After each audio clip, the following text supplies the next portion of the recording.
Խնդրեմ կներկայանաք դուք ու ձեր ուղերձորվա հետ կապված։ Ողջունում եմ բոլորին, Ավետիք Հարությունյան, Պայստազորի սպա,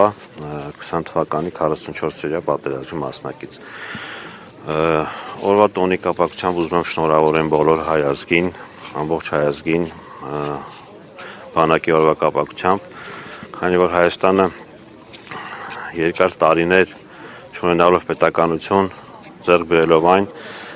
կարողացել է պահել այդ պետականությունը միայն բանակի, զինված ուժերի շնորհիվ եւ այսօրվա գործող զինծառայողներին, Պայստազորի զինծառայողներին, շարքայինից մինչև գեներալ, բոլորին շնորհակալություն պետք է հայտնել եւ շնորհավորել այսօրվա կապակցությամբ։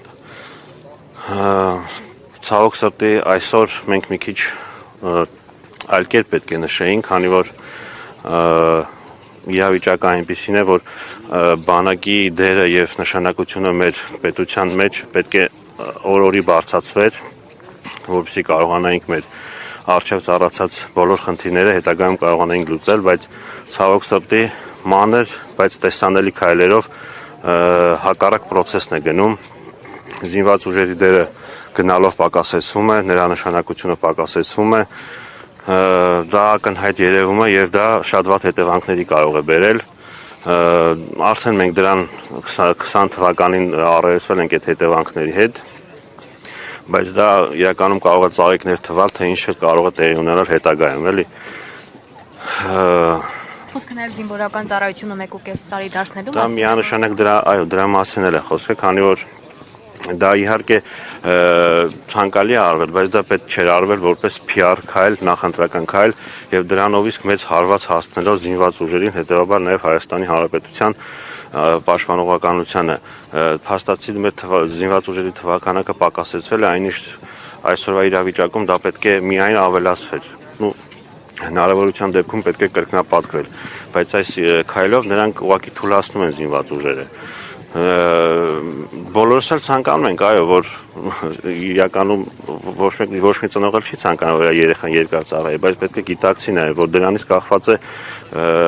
պետության ապագան, պետության գոյություն ունենալը, ասենք դրանով իրականում ընդհանրապես մի հատ PR քայլ է արվել, ոչ ավելին։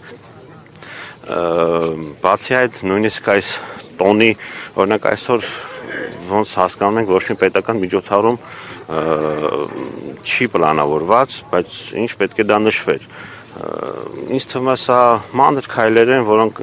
հետագայում էլ ավելի ակնհայտ դառնալու են զինված ուժերի, կոպիտ ասած, նշանակությունն ու դերը մեր հասարակության մեջ նսեմացնելու, վերջնական զրոյականի հասցնելու։ Դա միանշանակ ձեռնտու է միայն մեր թշնամիներին։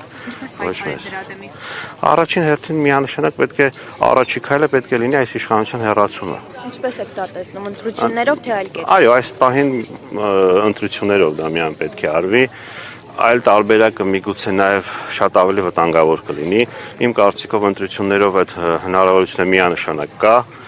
ուղղակի պետք է ճիշտ նախապատրաստվել եւ ընտրություններով հեռացնել նրանց։ Դրանից հետո նոր հետագա քայլերով այսպես փշուր հավաքել այն ինչ որ այս պահին դեռ մնացել է։